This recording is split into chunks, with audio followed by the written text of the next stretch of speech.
Então, rapaziada, vamos dar continuidade aqui ao nosso trabalho, à nossa revisão.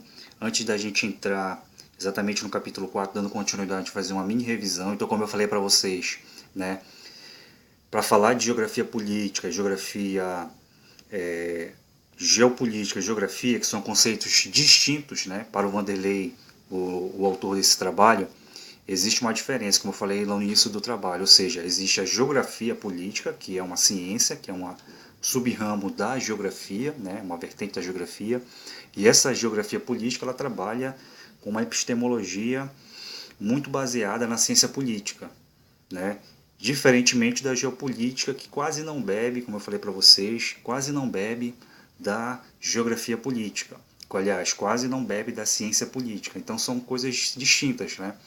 Existe uma diferença, e essa diferença é baseada na técnica, baseada no próprio conhecimento epistêmico. Como eu falei para vocês, é uma geopolítica, é uma ciência, aliás, é um sub-ramo, um subproduto que trabalha muito mais com uma praticidade, né, com uma análise das relações internacionais, né, essas relações internacionais, a forma como se dá essa dinâmica, e essa dinâmica é baseada em leis de mercado, em leis políticas, só que com uma aplicação prática. Então essa é a diferenciação. Tanto é que essa disciplina ela foi marginalizada durante muito tempo, como o próprio autor vai dizer, tá? Então a gente já sabe basicamente isso. Agora a gente vai dar continuidade nesse capítulo 4, dizendo o seguinte, que no início do capítulo o autor vem narrando sobre a Primeira Guerra e como essa guerra teve repercussões imperialistas, ou seja, ela foi imperialista, como eu já disse nos vídeos anteriores, né? Logo no início ele vem falando um pouquinho sobre essa guerra, né? Sobre as guerras mundiais, a Primeira Guerra Mundial de 1914 a 1918, né? A Segunda Guerra Mundial de 1939 a 1945. Então essas duas guerras foram fatores determinantes, como eu já falei no livro anterior, foram fatores determinantes para um processo de expansão imperialista de alguns países e com a repercussão em 1946 com o chamado mundo bipolar. Então, para a gente entender essa lógica do mundo bipolar, Estados Unidos com a epistemologia do capitalismo e o socialismo com a Rússia, a gente tem que entender essas fases. E o autor vai falando um pouco como é que se deu esse processo, os tratados de Versalhes, alguns tratados que foram feitos com o desfecho da Primeira Guerra Mundial e da Segunda Guerra Mundial. Vem falando também o que? A consolidação de impérios, né, disputas territoriais nas guerras, bem como nas interguerras, ou seja, os períodos que antecederam e foram posteriores às guerras, como eu falei agora há pouco. Esses dois períodos foram fundamentais para a consolidação dos impérios que hoje nós temos, né? Hoje o mundo se dá de forma multipolar, né, não mais bipolar, como era até 1991 com a desintegração da União Soviética. Nós temos hoje uma multipolaridade, é assim que se define hoje a geopolítica, né? A geopolítica hoje atual se configura dessa forma, mas a gente vem falar agora um pouquinho também do Isaiah Bauman, né? Do Isaiah Bauman e o balanço do pós-guerra, né? Esse é um capítulo, né? Um subtítulo do capítulo 4 que vai falar sobre a relevância e o papel desse teórico. Nós estamos falando aqui só de teóricos, né? E no final, no outro vídeo, vai ter o vídeo do debate teórico com outros autores franceses, que eu vou colocar depois, mas já com Isaiah Bauman. Então vamos falar um pouquinho dele, ou seja, como é que ele entende o balanço do pós-guerra, e aí ele vem falando também como é que foi o desenrolar do pós-guerra, tanto na Primeira Guerra Mundial como na Segunda Guerra Mundial, né, onde países ficaram arrasados. Nós podemos observar, por exemplo, após a Segunda Guerra Mundial, uma Europa, você tem uma Europa arrasada, uma Europa que com um saldo de mortos muito grande, né? O seu projeto industrial também destruído, a gente sabe muito bem isso quando a gente estuda geopolítica, até no ensino médio, e a gente vê também, ao mesmo tempo, uma ação de reestruturação do espaço europeu, através de alguns planos, né, como deles podemos citar o plano Marshall, que foi um plano de reestruturação econômica e industrial da Europa no pós-guerra, fundamentalmente na Segunda Guerra Mundial, após a Segunda Guerra Mundial. E no Japão nós temos o chamado Plano Colombo, que é um outro plano também, né, que visa fazer empréstimos para os países europeus, no caso Plano Marshall nos países europeus que foram destruídos pela guerra, e esses empréstimos a juros baixos para ver o processo de reestruturação, né, econômica, política, social da Europa. No Japão foi o Plano Colombo, da mesma forma também se deu esse processo. E esse processo ele tem uma intencionalidade, como os Estados Unidos sempre trabalhou com intencionalidades, muitas das vezes escamoteadas.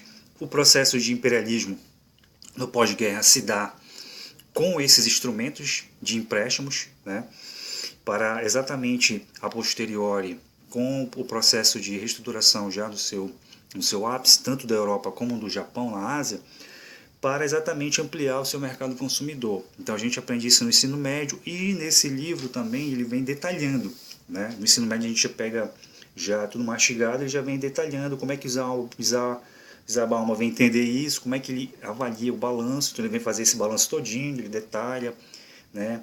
Então, como um bom geógrafo de fazer os detalhes, né? Faz esse balanço no pós-guerra, publica trabalhos, né? Trabalhos importantes no pós-guerra, e não apenas o Bauman, mas também o Demargion, que foi um outro grande geógrafo, também trabalhou nessa questão, né? Tanto é que eles afirmavam que a Segunda Guerra, tanto a Primeira Guerra como a Segunda Guerra, foi um desastre para a Europa, né? Isso todos os geopolíticos depois foram também decisivos, contundentes, né? A Primeira Guerra ela foi muito boa apenas para o Japão e para os Estados Unidos.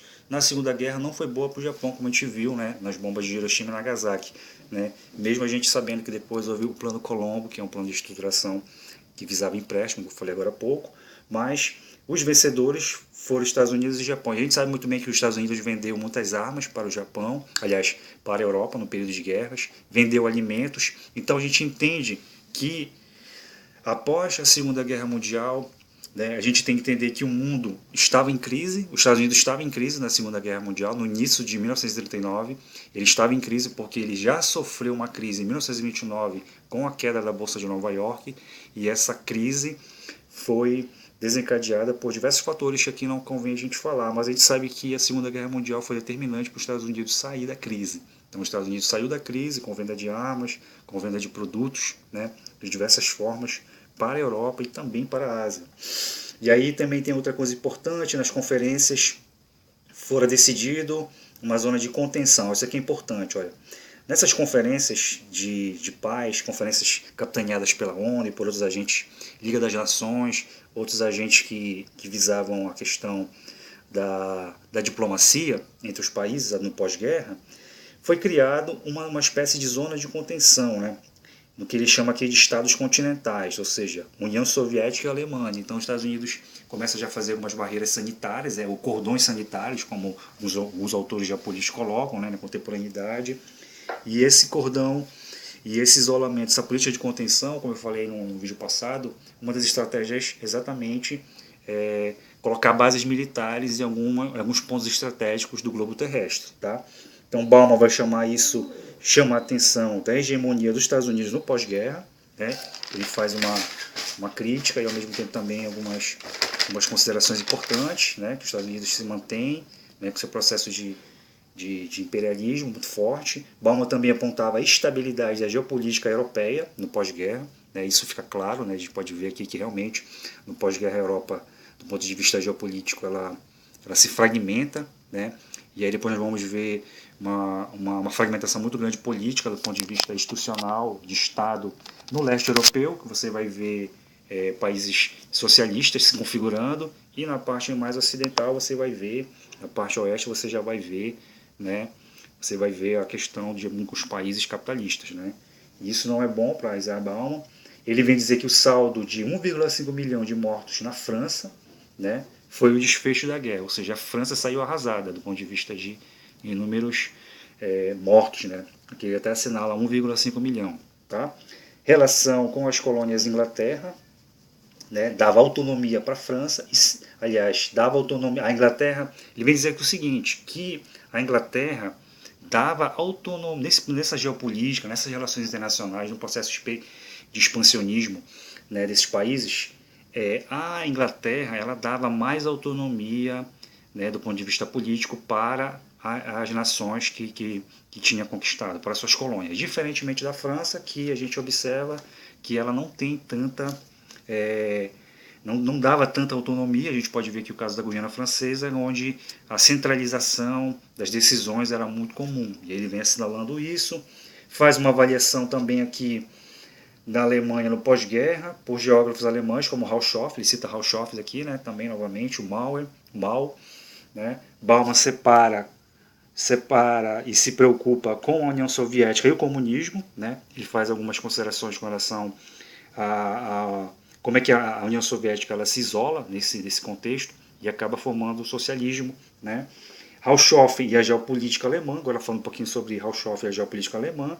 A análise de Haushoff vem basear no seguinte: a União Soviética, né, colonizada, aliás, reforça o sistema de isolamento, como eu falei agora há pouco, socialista, e a Alemanha destruída e vencida. Ele vem fazer uma análise do que aconteceu após a Alemanha, após a destruição da Alemanha, os desfechos, né, Haushoff como um geógrafo alemão, e vem fazer uma análise das relações internacionais, de como é que ficou a Alemanha e a União Soviética. Aí a gente já falou um pouquinho sobre isso, então não vamos nos estender muito.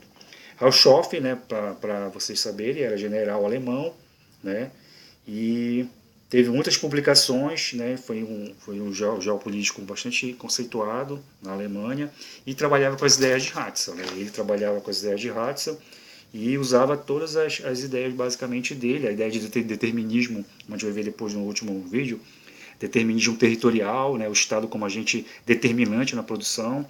Ele utilizou-se muito dessas teorias de Ratzel. O próprio espaço vital também, né, foi importante. E aí a gente vai ver o seguinte, que o Haushoff ele teve uma envergadura muito grande, a ponto até de ter contatos com Hitler. Né? Teve um discípulo dele chamado Hess, que esse discípulo ele teve uma interação muito grande com o Partido Nacionalista Alemão. Então a gente vê que o próprio livro, o autor vem dizendo que o próprio livro que o Hitler escreveu na prisão, Mein Kampf, ou seja, Minha Luta, esse livro teve ideias do próprio Haushoff, né? Quando ele vai falar sobre o conceito de espaço vital, que também o Haushoff herdou do próprio Ratzel.